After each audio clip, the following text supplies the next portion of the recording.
In many quarters, there is a desperate need in America today, in America this week, for a healthy dose of religious humility. There are too many people getting too much face time on television who claim exalted status for Christianity and who are demeaning other faith traditions, particularly that of Islam. And my friends, this has got to stop. The trigger for this latest wave of intolerance is media coverage, many of you have seen it, about a plan to build a Muslim community center 2 blocks from Ground Zero. The center will have a mosque, an auditorium, and a pool.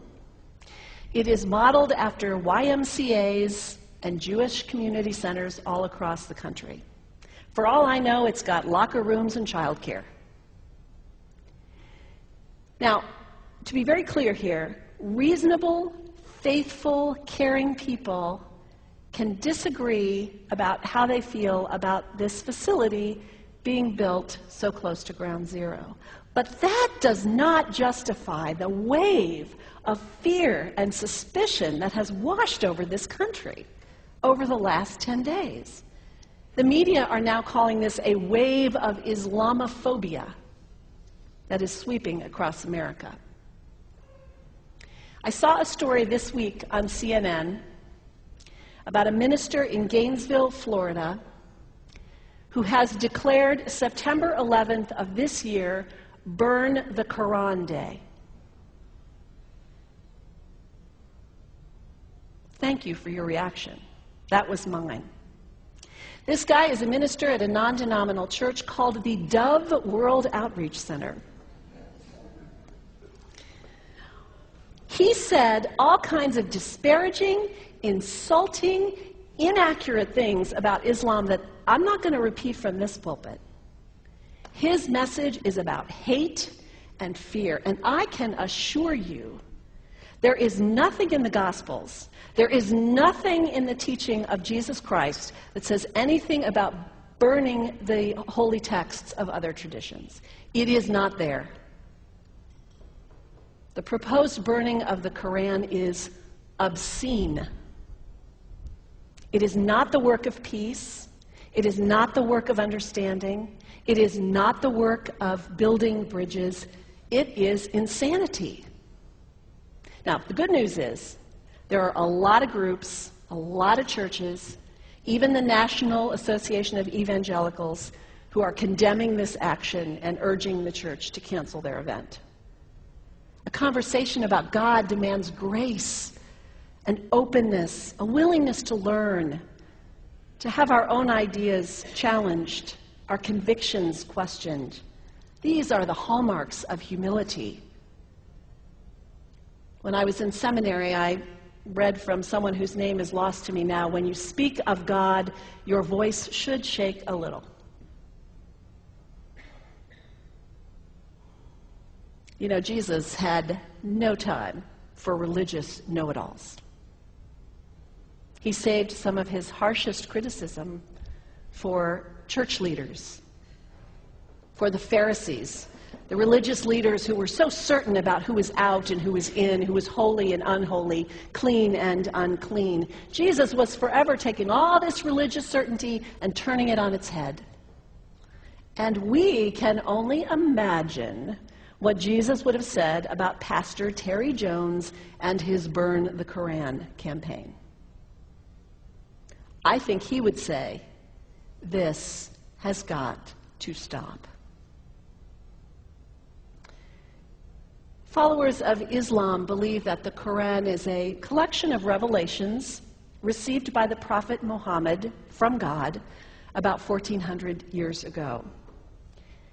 They believe that Muhammad was the last of a series of prophets and teachers and messengers that included Adam, Moses, Jesus, Abraham, all names revered by us as well. The word Islam means peaceful surrender to the will of God.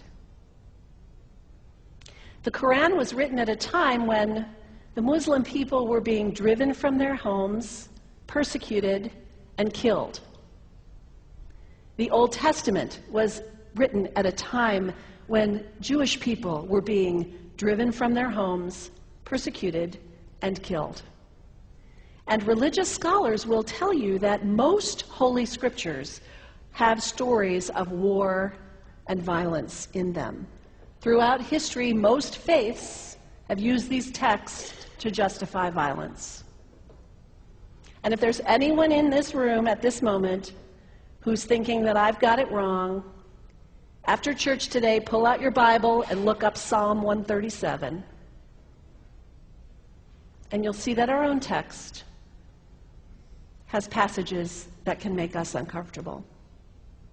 But also, like the Bible, the predominant message of the Quran is of peace and care and loving God, justice, care for the neighbor, care for the stranger. In the Bible, we have thou shalt not kill. In the Quran, we have whoever kills another, surely he is killing all of humanity. And whoever saves the life of another, surely he saves the lives of all humanity. These are words of peace, words of faith, words that could save the world if we would take them to heart. The second thing you can do the next time someone sends you one of those emails demonizing Islam, delete it. Don't forward it. Don't participate in the stereotyping. Don't give in to your fear. It's okay to be a little afraid. We all have those emotions. Just don't give in to it. Don't sign on for it. Don't focus on this tiny group of extremists who commit acts of violence. Focus on the hundreds of millions of Muslim people in the world who are people of faith, whose priorities and concerns and families are not so different from your own.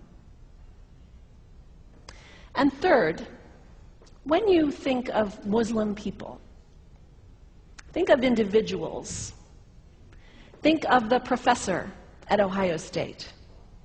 Think of the engineer at Honda. Think of the teacher at the elementary school down the street. When you think of Muslim people, remember those who died on 9/11, not the hijackers. There was only a handful of them. Remember Mohammed Sunhami Hamandi.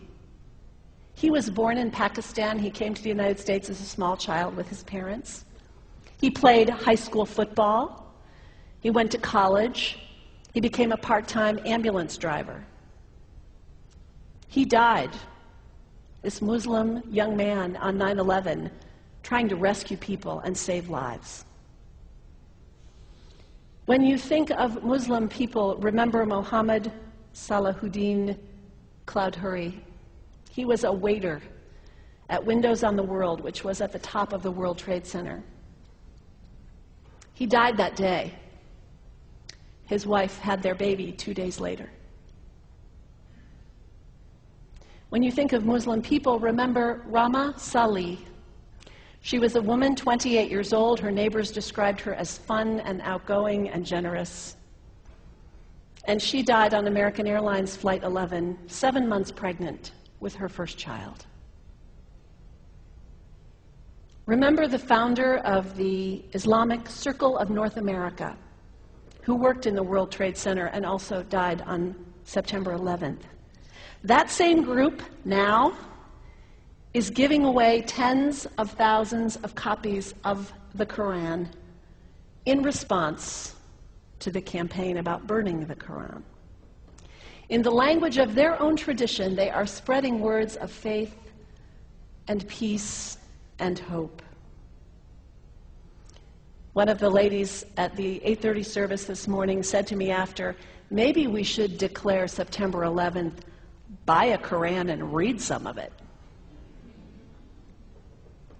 It is for us to share our message of love and hope and peace, but let us do it with grace and respect, and above all, humility. God grant us, as individuals, as a nation, as Christians, the humility for this work.